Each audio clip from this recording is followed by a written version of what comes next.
All right, good day and welcome to Commerce Today. Hey Josh, glad to have you on board today as we have a fun conversation. My name's Darin, by the way. I didn't get that in the... They know who you are. Do they know? All right, let's hope so. They probably know who you are as well. But anyway, we are here to talk about hocus pocus and magic. Oh, no, sorry. That's not... You told me I wasn't supposed to say that. We are going to talk about trustworthiness in SEO for e-commerce.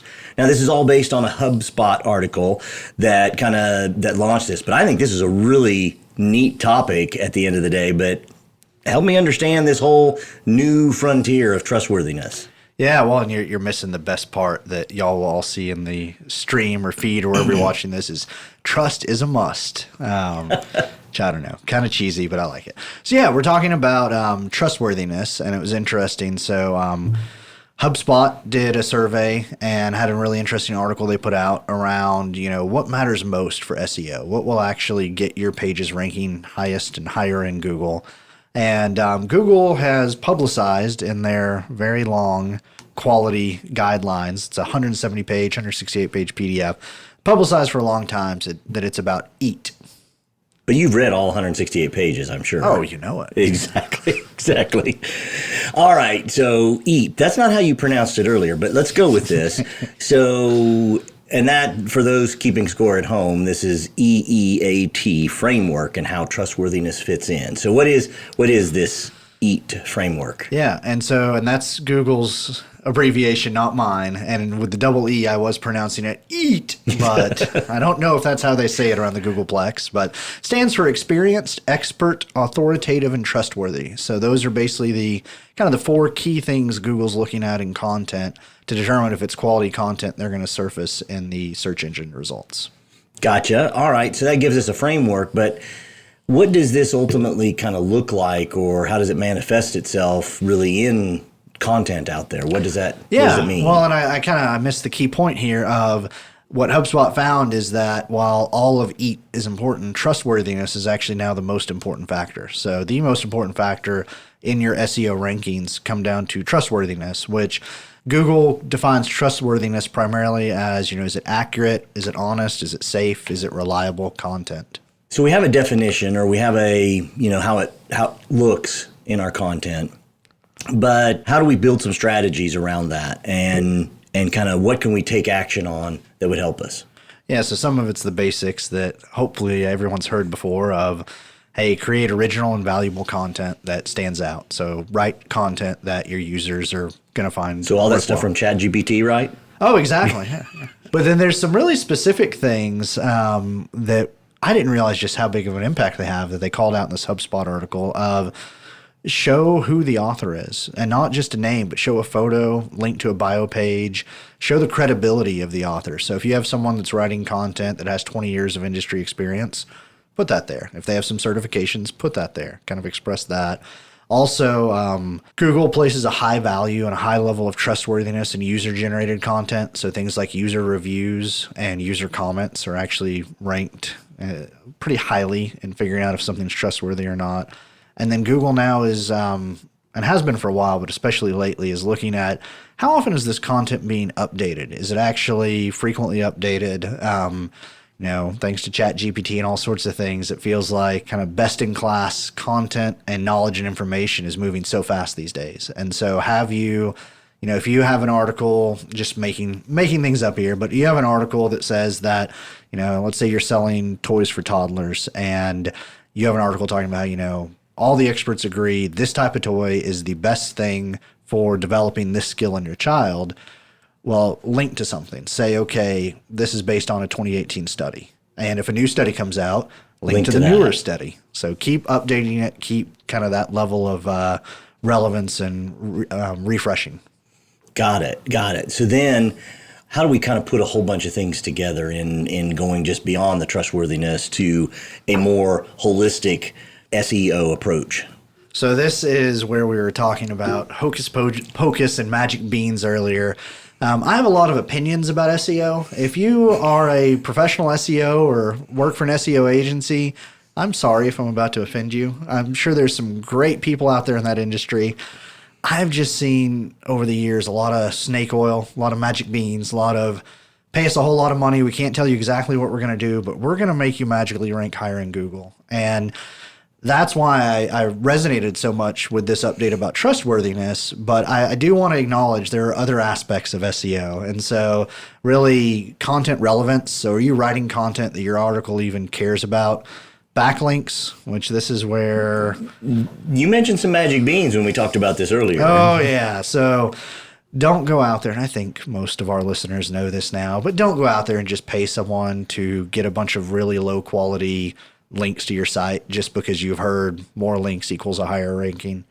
What Google's really looking for is links that make sense, like links that, is this someone that is actually basically vouching for your content, saying this is quality content, or is this someone that you and 1,000 other sites obviously paid to link to your site? But beyond that, the domain authority, so like overall, is your domain, your site, does it look like something that Google should trust and should rank highly? Some of that seems pretty subjective, Josh. Oh, no, read the 168-page PDF. They have it down to very specifics, and some of it is things like how old is your domain? You know, is it something that was just created? Is it, you know, a very long string of gibberish, or is it words that actually make sense? Just some basics there. And then obviously, as we talk about a lot at Creatuity, Google's also looking at the user experience and at the page speed of your site. So are you serving a modern experience with something like a PWA, or is your site not even mobile friendly yet and still kind of running 2015 technology? Yeah, and that definitely plays into opportunities for merchants to consider even audits to their site and having that opportunity to really have a review and even having a third-party review, so it's not necessarily just coming from their own look of what's going on. So those all kind of are factors that come together in the overall creating that robust SEO strategy, correct? I mean, that's kind of really what we're trying to put together. Correct. So kind of moving to our last kind of segment piece of this is how do we have our merchants implement this trustworthy content in their e-commerce sites? Oh, yeah, this is the fun part. So you can implement this on your product pages, obviously. So having good, trustworthy product descriptions, having user reviews. Please don't do something like only show 5-star reviews. Google's smarter than that. Customers are smarter than that. Show all the reviews. You can definitely have ways to filter them and things, but don't hide the bad reviews. That will definitely ding your trustworthiness factor. But I really like to focus on the educational content. And I think that's what most e-commerce sites, and especially kind of the smaller merchants that we work with, lots of times they're missing out on that aspect of search engine optimization and the ability to drive really a lot of traffic to your site through that type of content. So just adding some educational, kind of helping the customer understand more about their product or service and is a way to then rank higher and and it's a way to bring more traffic through SEO. And so, for instance, you know, think about what are common things people ask about our products, like what questions they often have. Write some content around that. But you can even go beyond that. And the way I recommend you look at it is think, okay, who is likely to purchase from us? If we can get them to our website, who is most likely to purchase from us?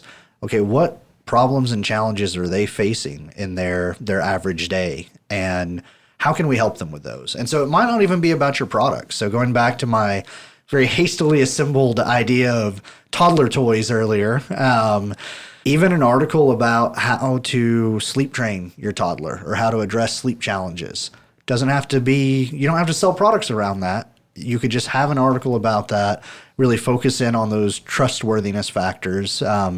Write that article in a way that you're citing some sources, you're linking to some other sites, you're even maybe encouraging other people that find it helpful to link to you, and then either directly or indirectly kind of put them into your e-commerce funnel. And what I mean by that is you could at the bottom of the article say, hey, if you found this helpful, check out our toddler toys and take them into your product catalog. Or you know, you could just have kind of the holistic effect of, okay, they're going to see your brand name. They're going to see this is a company that cares, that is helping me understand how to address this problem, and just build up some brand loyalty that way. So you can be kind of more direct or indirect depending on the audience. Yeah, that's a really interesting way to do that. One quick question, and this isn't on our notes here, but I wanted to ask it. Do you put that kind of slightly ancillary educational content, would that still be on your or part of your e-commerce page, or would you even think about having that maybe as a separate landing page that would then draw back and be that backlink that? It can be both, and it really depends. So you can put it on a product page, and you can rank for that product page, or if it's more about a category of products. So I don't know, outdoor play equipment for toddlers. Right. Then you could develop a category page or just kind of a custom assortment page where you have the products in line with this content. Or it could be just a whole separate area. Some sites will call this their blog. Some will call it their, knowledge library. There's different things you can call it, but you could have just a separate section of the site that has just this pure content. What I wouldn't do is I wouldn't go set up, let's say it's toddlertoys.com, which I don't know if that's a real business or not. Probably is. Don't go set up blog.toddlertoys.com. Like, you want this on your main site. You want this content sitting close to your e-commerce experience. Gotcha. All right. So moving on beyond all this educational content, you also have a bunch of existing content. Is there some things we can do there that can really help the whole SEO and ranking? Definitely. So this is an area where, again, like you mentioned before, having a third party come in and audit can really help. You can do this yourself, but sometimes you get so kind of used to looking at your own site that you don't see the forest for the trees. If you do want to try to do this yourself, HubSpot pointed to a couple of interesting tools. One is called ClearScope and one is called Surfer SEO, and we'll link to those. But really what you want to do, whether you're using one of those tools, you're having someone else audit it, or if you're just doing it kind of freehand by yourself, is look at your existing content, especially content that is already getting a little bit of traffic from Google, and check the facts on it. Check the statistics. Check and see, is this something I wrote 5 years ago and now the industry has changed, and update it.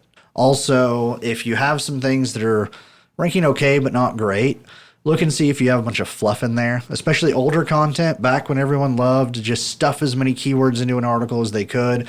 Revise that. And again, think, I'm a potential customer. I come to this page. I have this particular problem. What content is going to help me the most? And if you think that way, you're going to find your rankings improving. Well, yeah, and that's really, really cool stuff. So kind of as we put this together, HubSpot found a kind of a case where some really cool stuff happened. So tell us a little bit more about that. Yeah, so lots of times SEO work doesn't get prioritized. We have a lot going on as e-commerce merchants and consultants. And so saying, I'm going to sit down and review all the content on our site and revise it is just not high on the list. And especially when you usually think, oh, SEO work, it's going to take 6 months, it's going to take 12 months, it's going to take a long time to pay off. HubSpot found in one case where in 24 hours, organic traffic went up 3x just because someone had gone in and taken an okay page and revised it around these trustworthiness factors.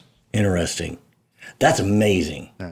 So there's actions you can take right away and pulling just from this. That's amazing. That's very cool, and I hope to hear of some fun success stories from building out this trustworthiness. What's kind of your final thoughts on the importance around trustworthiness within SEO? So for a long time, Google has said, think like a user and do things that benefit the user. Like, don't worry about the search engine. Don't worry about doing specific things just for Google. Design things so that it truly meets your users' needs, and that'll help you rank. That is truer now more than ever, but I think especially as we see Google start to deploy more and more AI. I mean, imagine ChatGPT going to your website and being asked, does it meet these factors? And I think Google's capabilities to figure out, are you really providing value to human beings or not?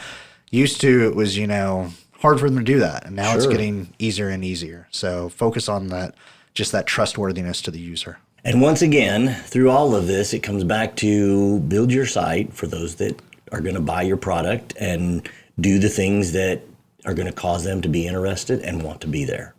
It's not complicated necessarily. It is definitely not easy. Yeah. And it's not always as simple as that sounds.